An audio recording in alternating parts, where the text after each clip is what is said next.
This government meeting is brought to you by Eastworks and our local cable subscribers.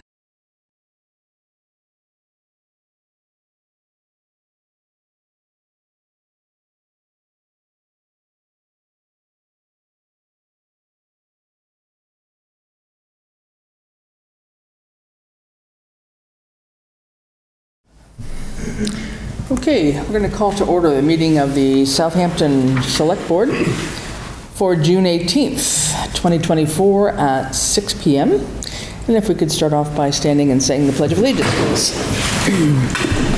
I pledge allegiance to the flag of the United States of America and to the republic for which it stands, one nation, under God, indivisible, with liberty and justice for all.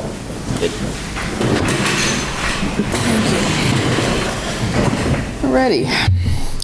So, do we have anybody here for citizens speak? Anybody who's not on the agenda?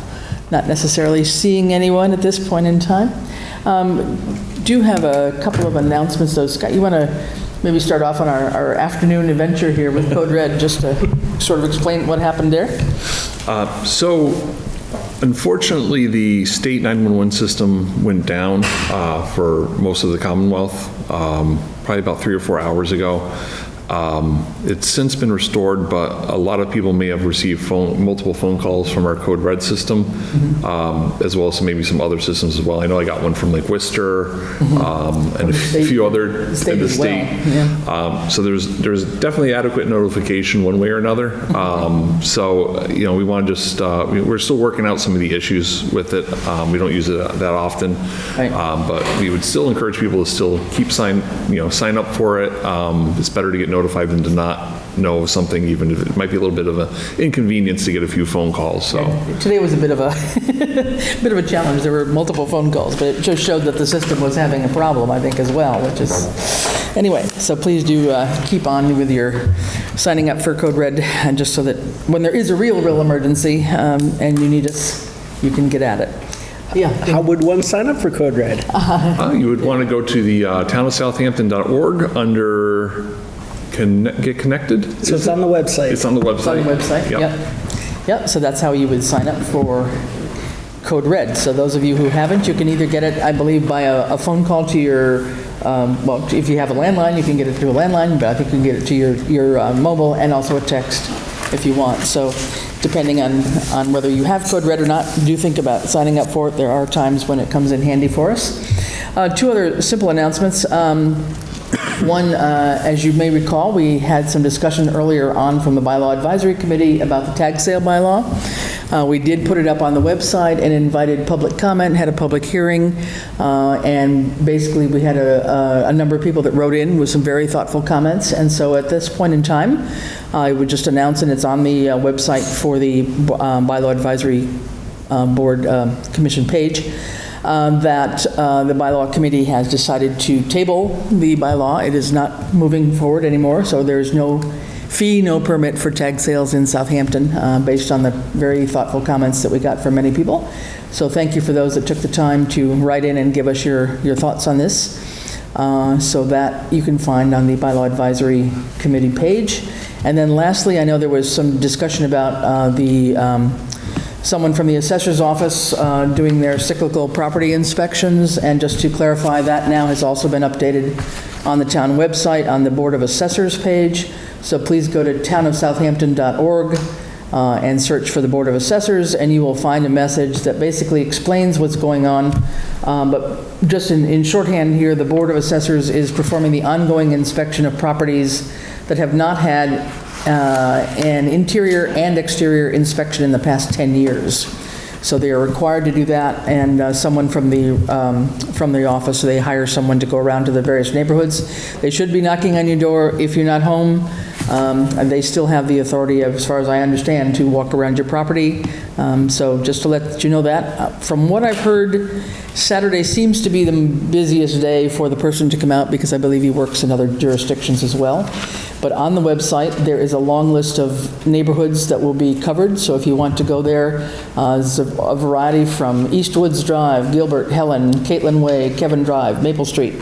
So there's a listing of those that are here, not specific addresses, but just generally the parts of town where the assessor will, the assessor's consultant will be coming around to look at properties. For those of you that didn't have that information before, we've got it updated now, so please consult that. Okay. Any other announcements from anybody? No? All right, then let us move into the event of the evening here to start off with, which is a tax title auction for 19 Cottage Avenue. And Scott, I'm just going to ask you to read the reason of, or I guess it's the notice about the sealed bid auction here. Yep. So notice is hereby given that on the 18th of June, 2024, at 6 p.m. at the Southampton Town Hall, in accordance with the provisions of Massachusetts General Law, Chapter 60, Section 77B, Jennifer Day, the tax title custodian for the town of Southampton, intends to sell at public auction by sealed bid in hereinafter described parcel acquired by said town by foreclosure of the tax title thereon. Property address 19 Cottage Avenue, and a parcel of land with any buildings thereon, containing about .090 acres, being described as parcel 4495A in the Office of the Assessors, Southampton, identified in book page 6028-193, Hampshire Registry of Deeds. The tax taking is recorded in the Hampshire County Registry of Deeds in book 12292, page 27, with final judgment in tax lien case number 19 TL 000376, recorded in book 14564, page 41. Very good, thank you. So with that, could I have a motion to open the sealed bid auction, please? I move we open the auction, please. Okay, do I have a second? All right, second, Van Dan. Okay, all those in favor? Aye. Aye. All right. We are declaring the auction open at 6:06. Jen, I think it's up to you. You are doing this as a sealed bid, as from what I understand. So you have, I see people in the audience, so I'm assuming they might be bidders. You have sealed bids with you, and I believe the procedure would simply be to open them in front of us and announce the amount and the person or persons bidding on that. Okay. My understanding? So anyone in the audience who's here for the tax title sealed bid auction for 19 Cottage Ave? No? Okay. No. Okay. So you have to just Do you open. have your sealed bid? Oh, yeah. Sorry. Oh, no, I thought I thought you had like a form to fill out. I have. Okay, okay, so this is what you're bidding though? I was gonna bid more than this. This was the minimum, that was on the Okay. flyer. I can write on here what I've been bidding. Okay, That's, okay, sure.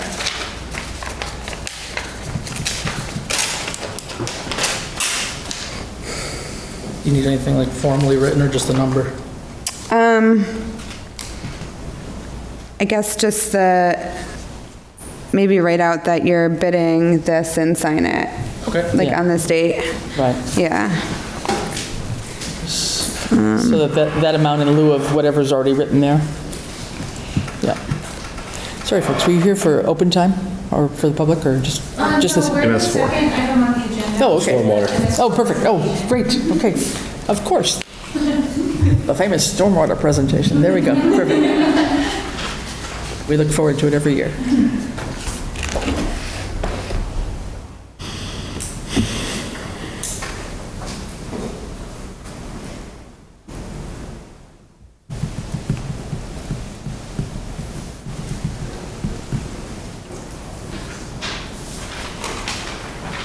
So we have just one bid then, or? At this point? It looks like, yeah. Yep.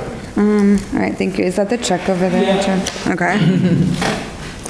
Okay, so I think you would announce the amount and the name of the All right. person? So Chad Alexander is bidding $1,134 for 19 Cottage Ave. Okay. It meets the minimum bid. The minimum bid is $1,000, so he has to have payment today for the $1,000. The 1,000 that was on the form. Yep. And then the rest is due as of July 31st. So there is paperwork to fill out, so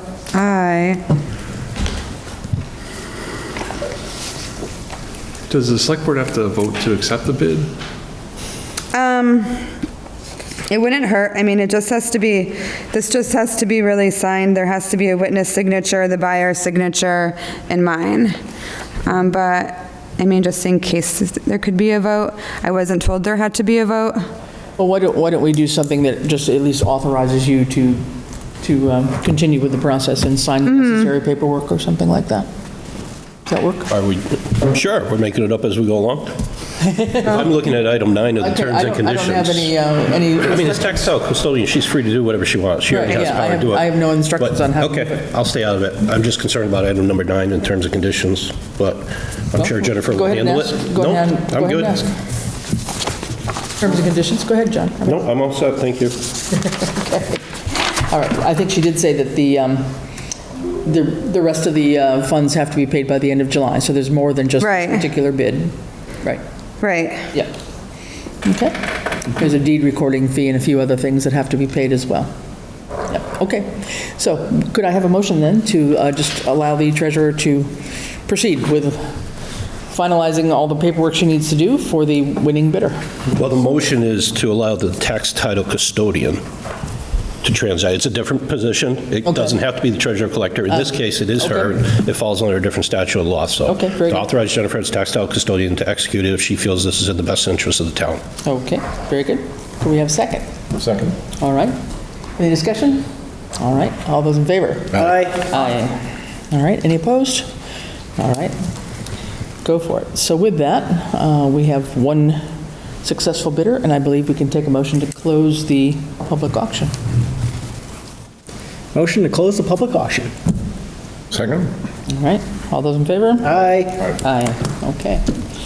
Closed at 6:11. Okay. All right, that takes care of that. So, And you can work with Mr. Alexander and get the paperwork would you like to be the witness? signed up. Yeah. Absolutely. Is-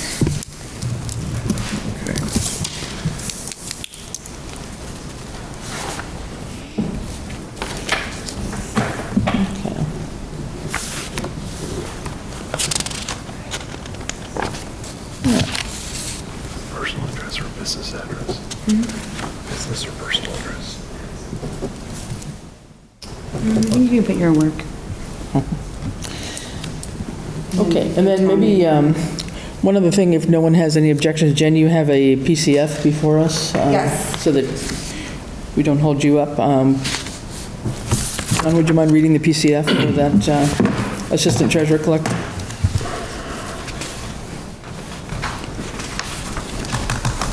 I'll take it up out of order, if that's okay with everyone. Yep. That way Jen can finish all her duties tonight.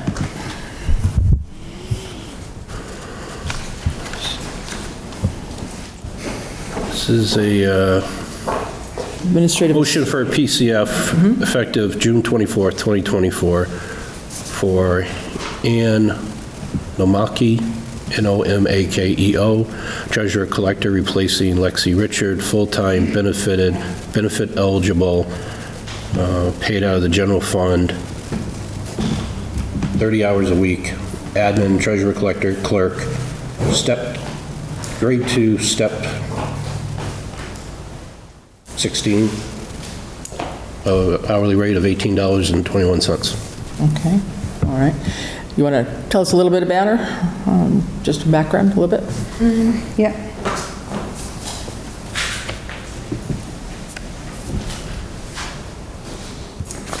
Let's see. So Anne is, she's local from the town of Southampton. She spent the last couple of years working as a teller at Bank ESB. She's interested in learning municipal government and interested in working for, the town she lives in particularly. So we're going to try it out and, see how it goes. She worked at Bank ESB, and then it looks like she also worked as a teacher for a little while, just as a drama teacher, but that's really not related, so. All right, and this would take effect when, Jen? Is this June 24th. June 24th? Right. Okay, so we have the PCF in front of us for the admin assistant to the treasurer collector's office. Could we have a motion to approve? That was John's motion, I believe. Yep. Second? All right, second by Dan, okay. Any discussion, questions? Okay, all those in favor? Aye. Aye, okay, motion's approved. All right, thank you. You're welcome. Thank you for taking this on your agenda early. Yep, okay. Very good. So next, we have our annual MS4 presentation. Whichever one, because Sorry, that might be easier. So our MS4 presentation by folks from Ty and Bond, and we'll let them all introduce themselves. I have the name of Haley Rivers here. I'm not sure if that's our presenter. All right, perfect. That's you, okay. All right, there we go. Perfect. Looks good. Maybe we can just scoot that little TV down a little bit, Scott. Move that down a little bit. all right. Hi, everyone. Yeah, you can just speak right into that mic or pull it down a little bit if you need to. There you go. Perfect. Good. Go for it. Okay, yeah. So introduce yourselves and tell us what you're doing here. All right, so hi, everyone. My name is Haley Rivers. I'm a planner at Ty and Bond, and Abby and I are going to present your MS4 presentation. Kelly's written on here, but she's right over there. But anyway. Is this, Oh, yeah, it is a touchscreen. I just want to make sure we've got the whole thing in front of us. Okay. All right, so the purpose of our presentation this evening is to provide an update on Southampton's ongoing stormwater management program. We're going to discuss the permit year 6 accomplishments, the planned activities for permit year 7, and future permit year requirements. We also would like to solicit feedback on the stormwater program. What is stormwater? Rainwater that falls on paved surfaces and lawns becomes stormwater. If it doesn't soak into the ground, stormwater heads for the nearest storm drain. Storm drains feed to outfalls that dump stormwater into waterways. When stormwater picks up trash, chemicals, or other pollutants, that's stormwater pollution. And stormwater pollution is the fastest growing type of water pollution in Massachusetts. When runoff discharges to the nearby waters, here's the example of how the runoff discharges to the nearby waters, and then 40% of known pollution to the nation's waters is caused by stormwater. The typical pollutants in stormwater are trash, oil, fertilizers, sediment, sand, and bacteria. The EPA's small MS4 stormwater program. MS4 is the Municipal Separate Storm Sewer System. The program is jointly administered by the EPA and the Mass DEP. Southampton's MS4 area includes all of the drainage within the urbanized areas, which you can see peeking into the town in the hashed red areas. Yeah, it's these couple of little areas along the border right here, and of course, like, Yeah, speak a little louder if you can. I know I'm not right next to the microphone, sorry. It's all these little areas right on the border of the town. And then we've got this one little one coming up like that. Sorry if it's a little hard to see.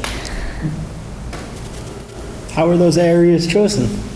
Those areas were primarily chosen because they are considered like urbanized area, which means more populated area. And I believe it is also areas of town that contain more stormwater, like the system and the structures. Yeah. Thank you. Yeah, no problem. The Notice of Intent, or NOI, under the 2016 Small MS4 General Permit was submitted on September 28, 2018. The authorization to discharge stormwater was received on April 5th, 2019, and was issued an expiration date of June 30th, 2022. That permit was administratively continued on May 16th, 2022, until a new permit is issued. The stormwater management plan was finalized on July 1, 2019, and it is updated annually. The Southampton Stormwater Management Plan includes what are called minimum control measures. Those include public education and outreach, public involvement and participation, an illicit discharge detection and elimination program, construction site stormwater runoff control, stormwater management in new development and redevelopment, and general good housekeeping and pollution prevention. So Southampton's impaired waters include Pequot Pond and the Connecticut River watershed, which drains into the Long Island Sound, which is impaired for nitrogen. So the impaired water bodies within Southampton require a total maximum daily load, and that is based on the Massachusetts Integrated List of Waters. So for Southampton's stormwater management program, what you have accomplished in permit year 6 for your minimum control measure 1, which is your public education and outreach, you have done a significant amount of annual messaging to residents, to businesses, institutions, and commercial facilities. A lot of that has occurred either on the town website or the Facebook page. You are also a member of the Pioneer Valley Planning Commission Connecticut River Stormwater Committee, and they handle a lot of your additional requirements for messaging under the permit. In addition, you have a minimum control measure for public involvement and participation. And so part of that is you put your stormwater management plan report available online. To my knowledge, someone can also walk into town hall and ask for a copy. You also have a national prescription drug take-back day. You have a town rain barrel program, and you have our presentation today. Your minimum control measure number 3, which is your illicit discharge detection and elimination program, your fieldwork under this requirement has been completed. That was completed in 3 phases. So number 1 was your dry weather outfall screenings, which were completed in permit year 2 in 2020. Your dry weather catchment investigations were not required or possible in Southampton because of the limited area of your MS4. So you actually didn't have what is defined as key junction catch basins or manholes structures. That just wasn't part of your requirements. And then in 2022, which was permit year 5, we completed your wet weather outfall screenings, and I did them. So we have pictures. Great work. Under these, we did not find any signs of an illicit discharge within Southampton. So for your minimum control measures 4 and 5, which is your construction site and post-construction stormwater management, that was incorporated as revisions to your stormwater bylaw. And for permit year 6, there were no violations, and there was no need for any enforcement actions for compliance with your stormwater bylaw. And so our recommendation is that you continue to review projects under your bylaw and enforce it as needed. In addition, you have a municipal stormwater retrofit inventory. You are required to continue to maintain and update this. So this is keeping a list of potential sites for stormwater best management practice retrofits, which are included to intercept any pollution before stormwater discharges to water bodies. So far, you have installed storm scepters at the East Street Bridge, and the town has also selected Conant Park on Clark Street to install a demonstration best management practice retrofit, and you have completed preliminary tasks, which include survey and wetland delineations, or those are underway, sorry. The minimum control measure 6, that's your good housekeeping and pollution prevention for permittee-owned operations, that's town facilities and whatnot.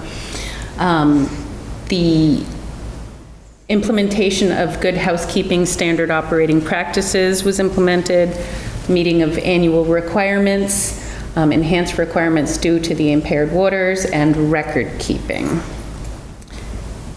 Thank you. This looks like a lot. This is part of the plan moving forward for permit year 7. However, this is essentially a reiteration of the things that have been being met in the previous permit years. Everything that's described under the MCMs, 1 through 6. The moving forward for permit year 7, the MCM 1, minimum control measure 1, public education and outreach.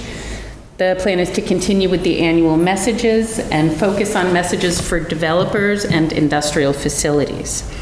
MCM 2, the public involvement and participation. Continue making the stormwater management plan available for public review and comment, whether that's online on your website and, in the town hall as well for people to come review. And then consider other safe ways to involve the public in the stormwater program. For your illicit discharge detection and elimination program, since your fieldwork and sampling is completed, when the town conducts any kind of catch basin inspection, street sweeping, cleaning out catch basins, definitely continue to train your DPW in how to recognize the signs of an illicit discharge through typically olfactory or visual signs of a sewage connection, but no further sampling is required until a new permit is issued. For your minimum control measure 4, which is your construction site stormwater runoff control, continue tracking your site plan reviews, continue conducting stormwater inspections at sites for new construction or redevelopment, and continue enforcing your revised bylaw. For the post-construction stormwater management, finalize a timeline for the implementation of recommendations and a regulatory review report, which were drafted in permit year 3, that is specifically a permit year 7 requirement. And you are going to continue enforcement of your revised bylaw. For minimum control measure 6, you are going to continue the implementation of your good housekeeping standard operating procedures.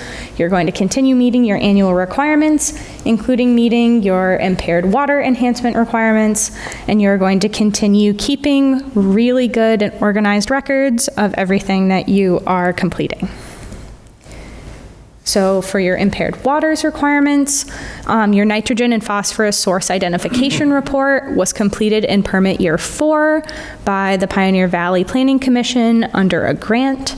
That report identified potential catchments that would have high nutrient loadings in town and listed potential retrofit opportunities that would target those high nutrient loadings. And so as construction or redevelopment projects come to your attention, please incorporate those retrofit activities in new projects. In summary, Southampton is actively meeting the MS4 requirements, and the Permit Year 6 annual report is due to EPA on September 28th, 2024. So looking ahead at the future requirements, that will include the annual reporting, maintenance, inspection, and data tracking requirements. Permit year 10 will be the mark to complete phase 2 MS4 map and catchment investigations. Which you have already completed. Yay. And the new MS4 permit requirements are to be determined based on what the EPA comes back with after they're done administratively continuing. Any questions? Okay. So I have a question. So this whole report where you showed the areas impacted by the town, right? That's all town responsibility. If it's within the borders of the town. So what happens when you have a jurisdictional issue and the culverts or the catch basins where the water comes in are completely clogged, and you call the highway department, highway says that's state, you have to call the state. So then you call the state and you can't get anybody at the state, which is a separate issue. But why should the town be penalized if we don't have jurisdiction to open up that culvert and clean it? But we're responsible and we have to report it. So my understanding under the permit is that anything that is state-owned and operated is not considered MS4. Because MS4... It might be color-coded in there, just Yeah. because of the fact that it's the map. Right, that's But just showing the large urbanized portions of area. College Highway That's what he's that are talking under state control.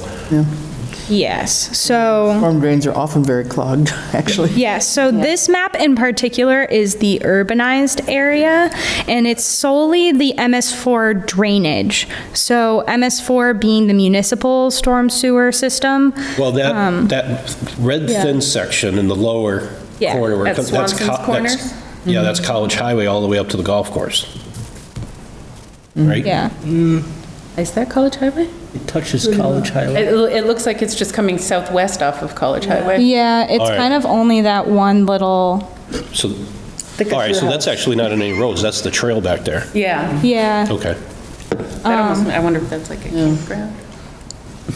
Because it looks, yeah. I don't know off the top of my head. Okay. But it's not owned by the town, so it would fall under the requirements of this specific permit. Yeah, so it wouldn't necessarily be something that you would have to report at all. It could be something that you include if you want to go above and beyond, but it wouldn't be required of you. I would say your only duty would be informing them of the issue and asking them to resolve it. Okay. Yeah, I know, I've seen several on College Highway that have either got, branches or piles of leaves. Yeah, it just seems this costs us money to do, which is fine, and it's Just the catches right thing to stuff, do, yeah. but the state gets a pass. I mean, they don't qualify under MS4, but they must have a different program.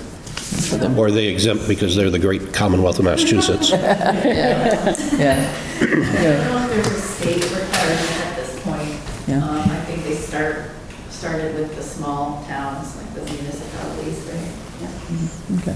So we're actually in going into project year 7. Yes. And this goes until 10 unless there's a new EPA regulation that comes out, is that right? Yes. Okay, that's what I thought I Yeah, they understood. said they were going to issue a permit, I think, in November, and then in February. Yeah, and then- well, I think we heard that last year too, that we were waiting for something new from EPA. Ongoing administrative. And I think just a couple of questions for me. I know Randall has mentioned it, and certainly we've seen it in Facebook pages. One of the things that he does notify us of is things like street sweeping, which is usually annually. Sometimes if we can rent the street sweeper, we might get it more than once a year. So that's one thing. The one, I guess, and probably Randall's goodness, is better to answer this question. But there's a notion in that long page of a list of things you had there about reviewing plans for construction sites and reviewing drawings after development is done, or new development or redevelopment to ensure compliance with construction. I guess I'm just wondering, our own internal systems, given I know that we've had some gaps between things issued by the building commissioner, the planning board review, when does Randall get involved in this? Is he a normal checkoff on all of this for the stormwater review part of all the building permits and things that happen here? I don't know. I believe that is the case. I believe Randall is serving as the stormwater authority for Southampton. Okay, So okay. when you get a site plan that would activate your stormwater bylaw, I believe a copy is sent to him for review. Okay, something I don't know myself, but I know we're trying to get more of a circuit, I guess I would say, of all the right people that have to sign off on the right forms at the right time, and I wasn't sure, I haven't seen anything lately in terms of that, so. Yeah, and Good to know. I think that I did have a conversation with Randall to tell you that you hadn't had any review or enforcement actions this year, and I think it was just the nature of the projects you were doing this year didn't activate your stormwater bylaw, but it has in the past. So I know that Randall has gone through the process before. I just don't think anything triggered it in permit year 6. Got it. I know the planning board does issue stormwater permits, subject to a threshold of significance. And we did in last year issue such a permit. So the technical review, with Randall's help, is handled by the volunteers. Great. But then Paul Deeman mentioned in passing, and I can't elaborate much on this, that he'd met with Randall to go around to some of these installed facilities and see that they were performing correctly. Great. It was more like, I wish our records were better than, we just finished a whole list. Okay, very good, yeah. Dan, yes? I think overall, the fact that we haven't detected anything is showing that this program is a success, and continuing this program is a benefit to this town. So thank you for your hard work, and I think the results speak for themselves. Good. Very good. And I know one of the other programs that's happening right now is identifying our various culverts around town, too. So there's another project going on to be sure that we know where some of those are and where some of the repairs and or replacements need to happen, I think, size-wise or just general falling apart-wise. So you got my attention and left me hanging. Year 7 requirement is to revisit something from year 2 and set a Yes. implementation schedule, and what is that? Yes, so I believe you are referring to the regulatory recommendations report. Sorry, I say that 3 times fast. That I believe we completed for you in permit year 3. Essentially, I believe that report gave a thorough review of all of your town bylaws. And the purpose of that review was to see how easy it would be to incorporate green solutions or best management practices if you're someone who is going to construct or develop in Southampton. And a lot of those were just language changes that would make it easier for someone to come to the town and say, I want to install a rain garden for this apartment complex I'm building at this house at, whatever I'm building. And it would just have language that says that that is something that is allowed in the town of Southampton. And I believe some of those recommendations would be trying to reward them for doing those kinds of things. I don't remember exactly what those specific incentives were, but the idea was that if they're implementing any kind of stormwater management control on the property that they're developing or redeveloping, that would be a process that you recognize and allow them to do easily instead of something that they would have to come to you and pitch and kind of reinvent the wheel every time. So my understanding is that our revised zoning bylaws were just approved by the Attorney General and codified. And can you tell me how successful we were in incorporating green incentives into our revised zoning? I don't know off the top of my head, but it is absolutely something that I can review with Kelly or Tracy when we get back to the office. Okay. Yeah. Great. Yeah, all of those are up on our website, obviously. Yeah, so we have them all codified now. So should be easy to search, hopefully. So, good. Any other questions from anybody? No? Very good. Yeah. Thank you. Thanks for coming. Appreciate it. Thank you. Have a great weekend. Consider this our annual presentation. I keep thinking of it as a weekend, but We lived that long. I know everyone has tomorrow off, so enjoy it. There you go. All right. Thank you very much. Oh, right. Thanks. Okie dokie. All right. So let's move on. We've got a bunch of appointments on resignations. I don't think we have any resignations. We have reappointments tonight, and we'll have probably another round. Judy's doing her best to thank you, to get up to date with those that are expiring, especially. Let me take the first couple, since I just want to make one comment, and somebody else can note on this. Cross off Diana Fetterman reappointment. She's stepping down from the Grant Search Committee, so we'll just bypass that one. But otherwise, we can start and kind of go down the list, take a small group if somebody would like to chime in, and take 3 or 4, and then or do them by mini group or whatever. I'll take the first 2. Okay. Move that we reappoint both Chris Fowles and Caitlin Rooks to the Grant Search Committee, terms to expire June 30th, 2025. Okay, there's a motion. Second, please. Second by Dan. All those in favor? Aye. Aye. Aye. All right. Any opposed? All right. How about a next group? I Go ahead, move Steve. reappointment of Stephen Crowley to the Agricultural Commission, term to expire June 30th, 2027. Second. Okay, all those in favor? Aye. Aye, all right. And then, how about Dan? Want to take Don O'Shea, reappointment, Public Safety Building Committee, as well as Mark Darnold, reappointment, Public Safety Building Committee, both terms to expire June 30th. Oh, sorry, one, I have to do them separate. John O'Shea's term will expire June 30th, 2026, and Mark Darnold's term will expire June 30th, 2027, both for the Public Safety Committee. So I'll take those as two separate. Okay, all right. Motion for the Public Safety Building Committee. Can I have a second? Second. Second by Stephen. Okay, all those in favor? Aye. Aye. Okay. Moving on. I'll take the next couple. Dennis Vogel, reappointment to the Senior Center Building Committee, term to expire June 30th, 2027. Art Lawrence, reappointment to the Ad Hoc Technology Committee, term to expire June 30th, 2027. And Dan LaValle, reappointment to the Ad Hoc Technology Committee, term to expire June 30th, 2027. Second. Okay, motion made and seconded by Stephen. All those in favor? Aye. Aye. All right. Someone pick up the next group? I move to reappoint Ryan Gielaher to the Zoning Board of Appeals, term to expire June 30th, 2027, and also Amanda Zadonis Kemp, reappointment to the Zoning Board of Appeals, also to expire June 30th, 2027. Second? Okay, second by Dan. All those in favor? Aye. Aye. All right. I'll pick up the next two. Cynthia McBain, reappointment to the Council on Aging Board, term to expire June 30th, 2025. And Taylor Seabolt, reappointment to the Bylaw Advisory Committee, term to expire June 30th, 2027. Second? Oh, Okay, second by Stephen. I think I heard first, so all those in favor? aye. Aye. All right.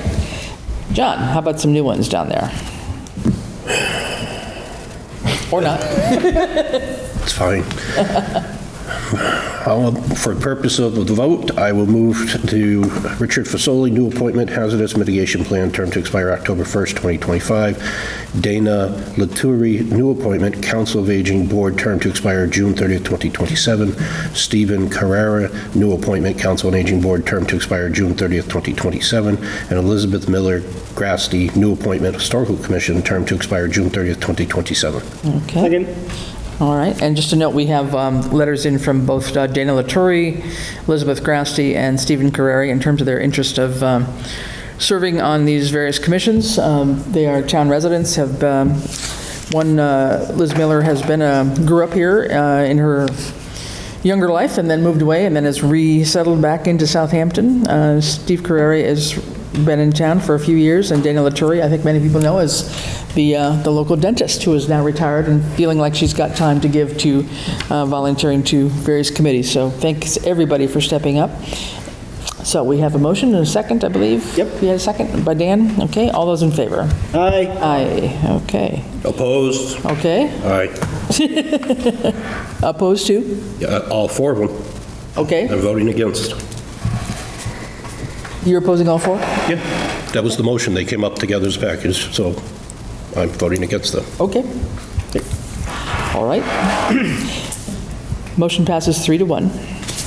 One absent was Cindy. I didn't mention tonight, Cindy is still on travel, so she's not here tonight, so she won't be here with us. All right, so that takes up that package. We should have some more probably in our next meeting, I think, once Judy catches up with the expiring list, okay? All right, Scott, Town Administrator report. So if you saw about 30 people in high visibility vests and walking around in hard hats along College Highway last week, that was due to a site visit by Mass DOT and Ty and Bond. Myself and Randall, we walked along with them, so that was part of the Safe Roads to School program that would take place right around from College Highway to Norris School. And then we also walked, I left at that point, but they actually went really deep in the woods, starting at Sheldon's Ice Cream and going towards the East Hampton way, just to tour and do a site visit of the rail trail. So those are moving along, and a lot of good information was kind of put forward to them actually seeing the environment and how things work together over there. So took about 2 months to schedule after 6 cancellations. Yeah, a lot of rainstorms in between, if I recall. Yeah.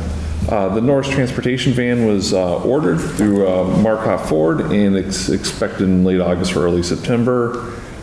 We had a meeting with some members of the Select Board and Conservation Commission to talk about the Manhattan River Bridge. And we are looking to get a second opinion on the engineering specifications and the construction costs. It came in a little bit over what we were expecting, so we're getting a second opinion. Probably won't move forward this year just due to the timing. It takes 60 days for the bridge to be built, 30 days to go out to bid. So at a minimum, it's going to be 3 to 4 months, even if we started tomorrow. We might need to think about an extension of the grant Yep. as well. We did have a incident on Sunday. Police and fire responded to a structure fire. Just want to say, Southampton Fire did a really great job extinguishing the fire quickly and getting medical attention to the inhabitants. And just on an administrative note, your select board accounts have been upgraded to 365, and I'll do a tutorial next meeting. And just a reminder, Town Hall is going to be closed Wednesday, June 19th. So, Okay, right. Yes, 19th is Juneteenth holiday, so we will be closed, but open again on Thursday. For those who need a cool place to come, can't really help out too much tomorrow, but Thursday's at least open, and usual hours on Thursday. If anybody would like to come in, either in here or at the COA, I'm sure there's a cool spot. So otherwise, stay safe and check on your neighbors. And Is the library open on Wednesday? I believe everything would be closed tomorrow as a federal holiday. Yeah. Okay, any select board reports from any different committees? Dan, anything in particular? Well, the Conservation Commission met. I think one of the interesting topics was looking into invasive species and the addressing of invasive species, and they're going to be organizing a program which will allow the townspeople to tag the location of those invasive species, so something for people to know. And also the Housing Authority met, and they're looking for people for the Housing Trust. So that's something that we as a board, and hopefully there's some interested town people, can help address. Right. Yeah, one of the things that's really under the purview a lot of Select Board. Select Board has a member on the Housing Trust, which is distinct and separate from the Housing Authority. Joy had been our representative, so at one point, probably our next meeting, we'll probably reappoint someone to that from the Select Board, but we need to do some active recruiting, not only for that, but a couple of other committees and boards that are getting smaller and smaller on their membership. So, good. Thanks. Stephen? Yeah, anything? Question about the Housing Authority. Was there a discussion of scheduling a joint meeting with the planning board? I can't tell you off the top of my head if there was. I can check. I appealed to both chairs that we come together for a learning about Chapter 40R and how we might pursue that differently this time than previously. And just Chapter 40R for those that are listening? Chapter 40R is Affordable Housing Incentive Program. It's 40R under the state code, and there was previously an initiative to see if it could apply to an area around Big Y and Red Rock Plaza, but it seems more appropriate now to look at it in the context of 117 to 125 College Highway and adjoining areas. Okay. And yet, I think we may have outsourced the application last time, and I don't think there's a good current understanding of how it operates and how we would implement that. Okay. All right. Planning board did not meet. Okay. And open space either? No? No. Maybe not. Since your last meeting, probably not, yeah. And I sent you a list of the couple committees that you're on, so we named you the liaison to the Greenway Committee now, which is new for you. Oh, that's right. So, that's right. I accepted the relief from two other assignments. So we swapped you out. Cindy took up a couple of those committees, and you have the Greenway Committee now. Yeah. And John, what's happening? Just updates from Norris and the All District Committee. As of this morning, we have a new superintendent, Dr. Vito Pereiro, under contract, effective July 1st for a 3-year contract. And the Norris School Committee will be looking to hold a joint meeting with the Select Board and the Finance Committee on the week of August 19th to August 23rd. And the purpose of the meeting will be to walk every square footage of Norris with the building custodian prior to school opening, so that you can get a firsthand experience of the status of the building as the school committee moves forward with seeking school building authority money. So, All right. more to Remind come us on when- that, clear your calendars. Remind us when we get closer to those dates, but yeah, okay. Good. Anything else? Yep. Okay, good.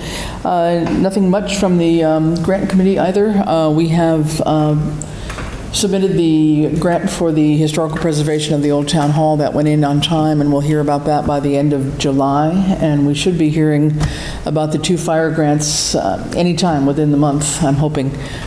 So we'll see what's happening there. Plus, there was another one out for the Council on Aging. So we'll take a little bit of a break for a month or 2 here and see if there's any other urgent grants coming our way, but we'll wait to see what else is coming in. Oh, and we should hear too, I think we'd applied again for Mass Trails for another section for the Greenway. That should be also announced before the early part of July, probably. So. Okay, so let's move into new business. We've got a couple things. Scott, you want to lead us through a discussion on a draft of a remote work policy, which is, everybody, you've got it on your screens if you brought it with you, or anybody needs a hard copy? I could dig one out of here. You need it? You got it? I have it, Okay. but I'm interested in the genesis of the conversation, who initiated, what's the process been to develop the draft? And I guess along those lines, who's the source of the draft and why is it coming before us, before PPB? Why are we bypassing our process? I think this is a first draft to bring it to Select Board's consideration to see if we have any thoughts about putting other parameters in it, if it's too much, too little, the kind of thing that we would want to then have Scott bring to PQB. So it's not bypassing the process, it was taking an early step at us looking at it when the handbook was updated, I think in January, February.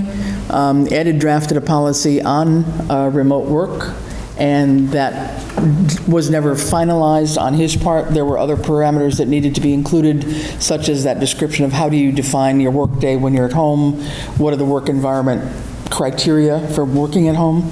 That part was lacking, I believe, in what he had presented to PQB, and so that did not make it into the revised manual at the time. Right. So I would this was Scott's picking up from where that was left off. Yeah, so I would just say for the fact that their town administrator still knew that this item is still sitting on the PPB waiting for the town administrator to come back. So the fact that the corrections have now come back and come to the select board, who by its own vote can override the entire system, just doesn't ring goodwill to the other committee based on past practices, just for the record. Okay, I think there was nothing unintentional here. I mean, the idea here was to simply get some feedback, because we haven't really discussed it as a board since Ed's time, and with an HR person in place now that has had more experience with these kinds of policies, it seemed like a good idea to at least run it by us first, but Scott can certainly present it to PQB and come back around to us later on, whatever you'd like. It was a chance for us to ask questions, and if we don't want to take advantage of that tonight, that's up to us. I'd like to hear what Scott has to say. I think it helps enable Scott in the role in embracing his skill set as a HR manager, which we I think is a role that we need to fill in our organization here. Yeah, Whether so- he plays that role or we hire someone who specifically does that, I think it's something to be addressed. I don't have any problem relying on Scott's expertise. My issue is past practice and perception, and that this body has the ultimate authority. So if we say this is what we wanted in here tonight, and this is the direction we want to go, however strongly or however mildly complacent we are sending a message to that other board who has jurisdiction, who is elected, who is supposed to all the first draft work is supposed to happen there. There's no other body that can get in here to us, get our feedback first before going to PPB. That's all I'm saying. Perception is we're not following our own rules. The book is outdated, the policy is outdated, needs to be changed. But circumventing it says, perception, we know better, let us do this. No, and I guess maybe it's a misunderstanding, but I was certainly not taking it as circumventing. I was taking it as an opportunity to ask questions and get some clarity, not making Which would any happen decisions. at the public hearing process where all other department heads could speak. That's fine. But here, they're not able to speak, Okay. right? So we get a private audience, private view, private opinion. Okay. Then go ahead and make your motion that you would like to table this. No, the chair controls the agenda. You put it on the agenda. I'm good. I'm just expressing my we're not always going to be in agreement on every single vote. No, I agree with that. And truly, this was intended just to at least get some feedback, given that Scott has had this opportunity in many other jurisdictions besides Southampton, and what makes sense for Southampton. So he was trying to offer that to us, which I welcomed, so, and knowing that the policy was outdated. So if we are perceived as stepping on the toes of PQB, we can certainly put this off and have Scott go and present it to PQB at their next meeting, which is in another couple weeks or whenever it is. Yeah, I would like to underscore that this is an important policy, and we have a good, experienced town administrator, but I am quite moved by John's expression that the PQB is the place to vet these things, and I had no idea when I asked about the process. I vaguely remember seeing a draft earlier, but in my experience, flexible work schedules are really important, and the devil is in the detail, and the boss almost always gets it wrong. Personal experience. So I would speak for a strong process. Yeah, again, if we want to have a 50,000-foot overview, let's take 15 minutes and go through this 7-page document. But there's a bigger problem here, and the bigger problem is we have an outdated policy book that we really need to look. I'd rather have Scott spend time on that whole process, because we've already had some missteps where, well, this got approved, but we're going to advertise it here because we're going to save money, but the book says you can't do it, so it just sets off these issues within town. I'm not a fan of cherry picking issues, and work from home, remote work is an issue that we need to resolve, that we try to do.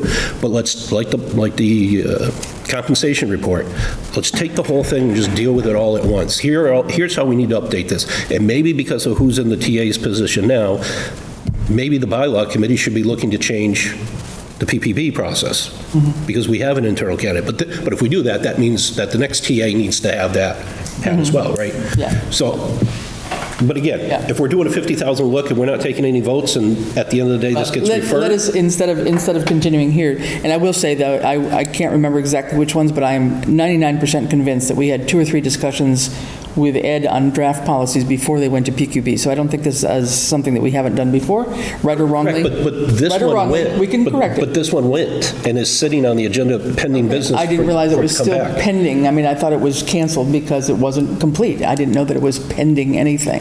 So I thought it just never got dealt with because it wasn't a fully developed policy. Scott, you want to give us 2 or 3 words in terms of, I'm not going to speak for you, I've already spoken to you, but just give us sort of the highlights of what you're thinking about and why you think this is maybe an important policy without going into great detail. So certainly, developing these types of policies, I always try to get as much buy-in as possible, and with the select board being, my boss, I wanted to at least talk to the select board first before I propose it to the PQB. This was something I know that had been kind of touched upon earlier at Stalled.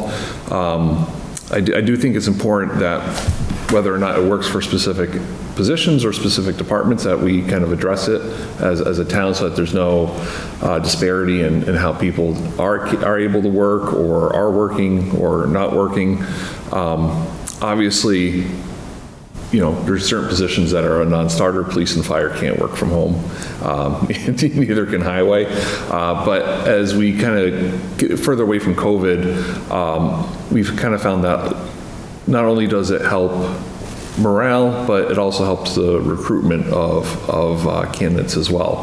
Not necessarily having 100% work from home, but it does broaden our range of recruitment of candidates, because someone might be able to, especially like with a part-time job, they may be able to do a few hours a day, but they might live in the Worcester area, so they're not able to commute, an hour each way every single day, but they could certainly do it once or twice or 3 times a week, and doing a lot of the administrative stuff at home that doesn't necessarily require the personal one-on-one face-to-face.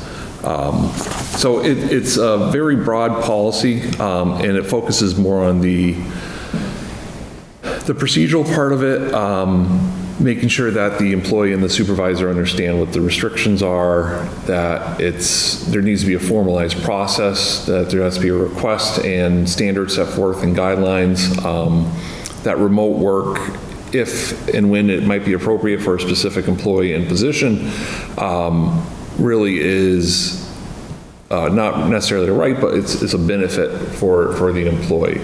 And it can also benefit the town as well.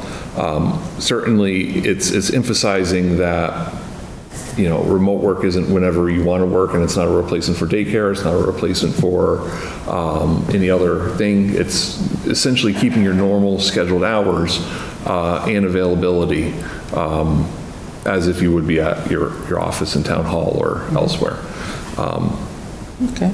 So it does emphasize the eligibility, what the policies are and maintaining departmental policies, but also goes into things like workers' compensation if you get injured.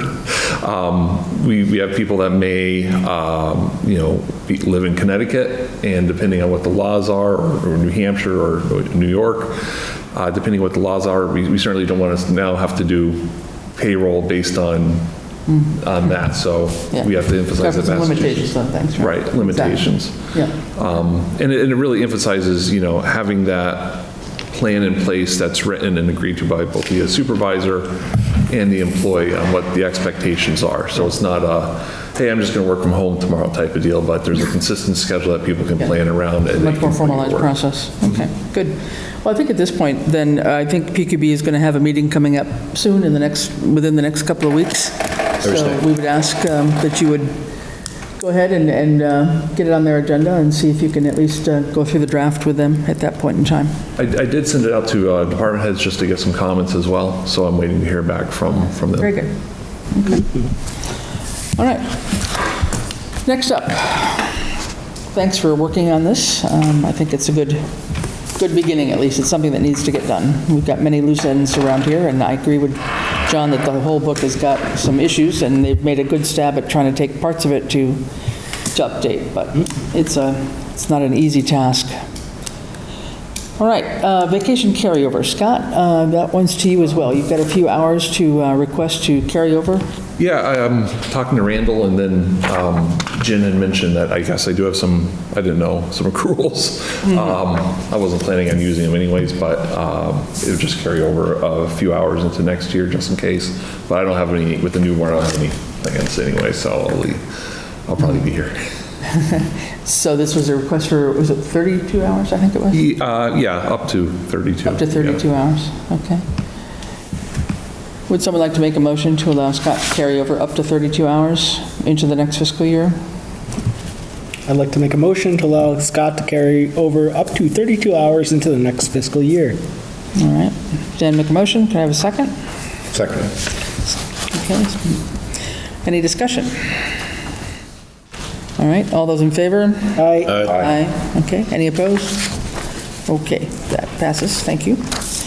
Any other business that can't wait until our July 9th meeting? We won't have a meeting until July 9th, which may have a fair number of items on it.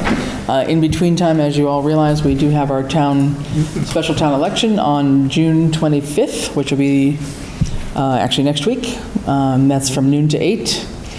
And hope to have people come and vote or have mailed in your mail-in votes. There's lots of information on the town website, on the various Facebook pages, and Scott's still working on a couple of other things, which we may try to do a Facebook Live at some point over the weekend, but to be determined. So, any other business, though, that's got to be done before our next meeting that anybody knows of? All right. If not, how about anything on old business, Scott? Maybe you've got some updates for us on anything from the green community to accountant recruitment and those kinds of things? Yep. So we had the tour for the Greenway last week. The green communities, it is now just waiting for approval by the state. So they had a few follow-up questions that we were able to get answers to. So everything is ready to go, just waiting for state approval. Okay. The assistant town accountant recruitment, Bradley and I were reviewing resumes, and we hope to contact candidates probably in the next couple of days. Great. We've had some pretty good ones, so we're probably going to narrow the list down to 5 and move forward with that, depending on who's available. The hazard mitigation plan might get pushed back a week or two based on Chief Fasoli's, he had a death in the family, unfortunately. So he may be taking some time next week. For the salary and compensation report, I'm almost ready to send out the initial request for information to the different municipalities. I did contact Deb Radway, who is a former town administrator in Deerfield, former HR director in Amherst, and did HR work for both South Hadley, and 2 or 3 other communities similar to ours. Just to touch base and maybe see if she'd be willing to do a contract and do a few hours towards the tail end just to review everything. She has a pretty good knowledge of all the working, given her experience, pretty good working knowledge of all the positions in the region.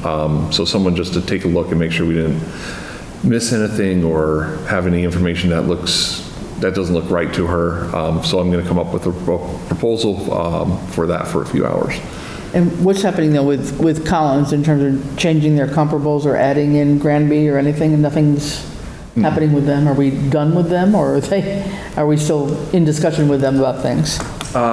We have to get it done, we are going to have to move forward. I don't think we could rely on the Collins to do it. So we're still going to try to recoup or get some kind of financial money whatsoever, but I'm not putting a lot of basis into it.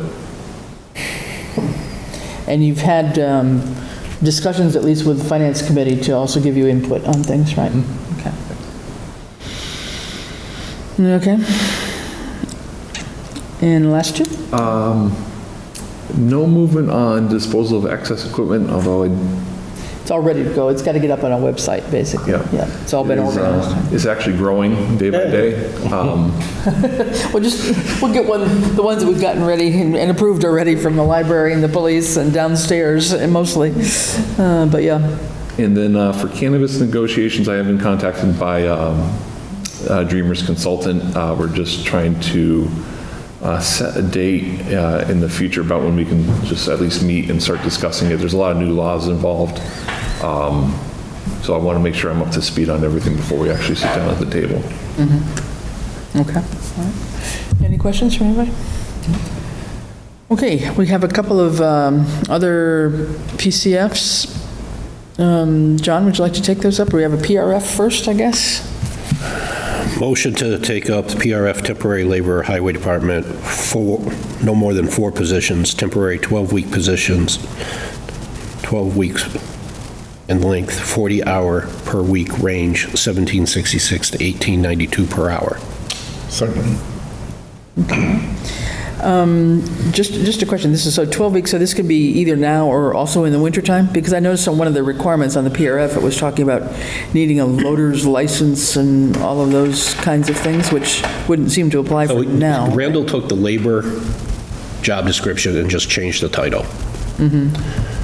So, I mean, if he got, the intent here is he wants temporary high school / college folks but they need to at least have a driver's license. So they've got to be, in his mind, they've got to be 18 and up. And this will be like and the reason why it's temporary, using the word temporary, exempts it from workers' comp. Exempts it from unemployment in the Commonwealth. Temporary / seasonal. So he has to limit the average number of hours in a rolling 26. So we had all these conversations. He assured us he'd be able to monitor this on himself, and that if he found a good person, he could convert them into a full-time day laborer. And this is his solution to just get somebody in because he doesn't feel he's going to be able to hire for any of his positions until successful contract negotiations, which don't appear to be moving very fast. Okay.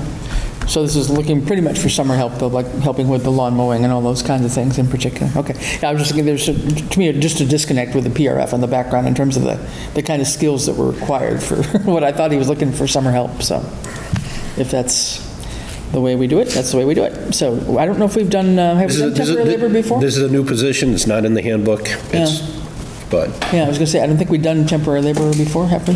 No. Okay, so we have the up to 4 temporary positions. All right, let's have a motion. Could we have a second? It comes to us with the recommendation of This is just so he can post the job. and seek applications. This is the first step. So can we have a second? Yes. Okay, Stephen, second, okay. Any other questions on that? Okay, all those in favor? Aye. Aye. All right. And then a couple for the fire department, if you want to do this, John? Yeah, I just have to scroll back up. Do them as a group. PCF for Richard Aldrich of Feeding Hills Fire Department, new hire, part-time as needed, not benefited, firefighter/paramedic, $24.79. He did work for the town as a, between 2020 and 2021. He's coming back and he has all the appropriate certifications to justify that compensation level based on the pay scale.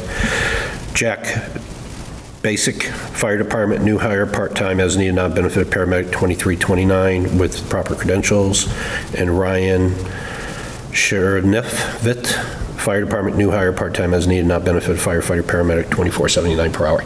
None of these are the permanent ones. I was going to ask that, yeah, these are all part-time, so we still don't have our active full-time people recruiting. No, and I would just say prior to the passing of the Chief's mother, he and I were supposed to meet with the town administrator to start that process and how he should navigate those waters to post and figure out the pay and all that.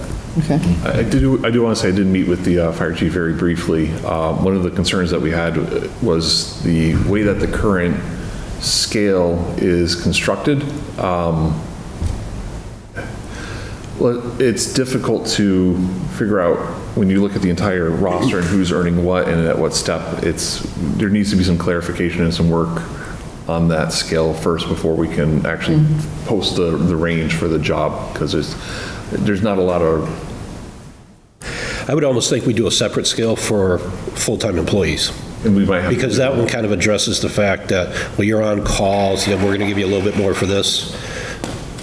Yeah, they've always had a separate scale, have they not, from the main ones that we've been using in town hall? Yes. Yeah, but how that was contrived, I don't know. So we have firefighters, we have paramedics, and we have EMTs, and we have some that are firefighters and EMTs, some that are just paramedics, Right.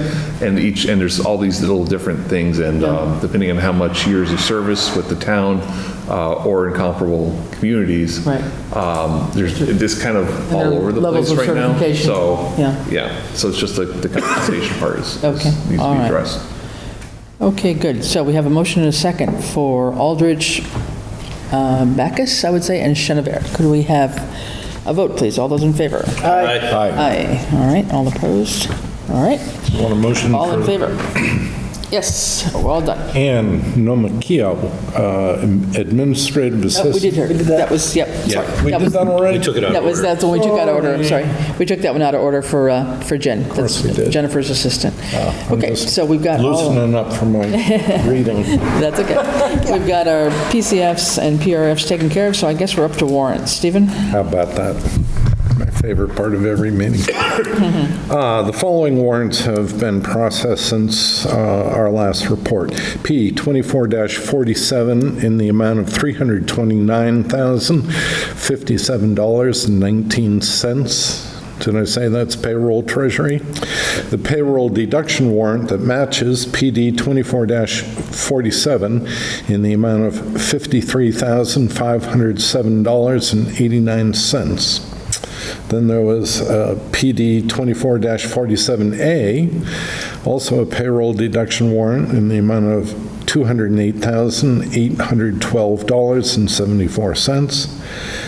And two treasury warrants, W24-48 in the amount of $247,687.64.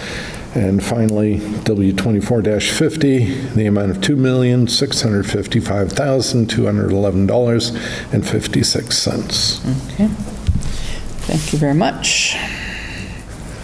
All right, we have next a couple of sets of minutes to approve. I think we may have one more coming from February, but we have one in now from February 15th, 2024. Let's take these separately. I've seen a couple of things on this particular one, but Did you? Motion to approve minutes for February 15th, 2024. I'll make that motion, but could we have a second? Second. All right, second by Dan. Just for discussion, there's a couple of typos, but I think we could work around them and get it approved.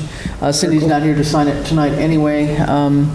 Under the report to Select Board for the building commissioner, I believe it was, it's on page 2, talked about 304 restaurant inspections. I don't think we have 304 restaurant inspections. I can't imagine that we do. I don't know what qualifies as a restaurant, so I think that's a typo.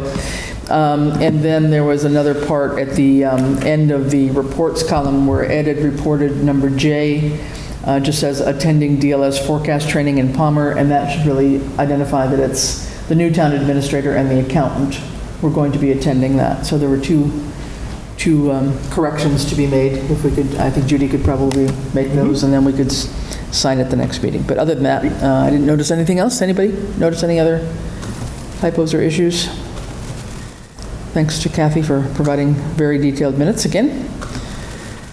All right, if not, all those in favor with corrections? Aye. Aye. All right, and then the second one is for June 4th, 2024. I'll have to take a motion. Motion to approve. All right, Second. all right. Any question, discussion? All right, all those in favor? Aye. Aye. Okay, motion has been passed, and those are approved, okay? So very good. I think that's what we have for this evening. So again, just a reminder for everybody to get informed about the town election. Get on the website, look at the assessor's information if you need to know when the assessors might be coming, if they're coming toward your property, your general area of town. Do try to make use of the website. We're trying to keep it up to date as best we can, and we'll keep on working on it. It's a work in progress, but thanks, everybody. So we will call ourselves, or take a motion to adjourn, actually? Motion to adjourn. Second. Thank you, Stephen and Dan. All right, all those in favor? Aye. Aye. We are adjourned at 7:16. And by next meeting, we'll have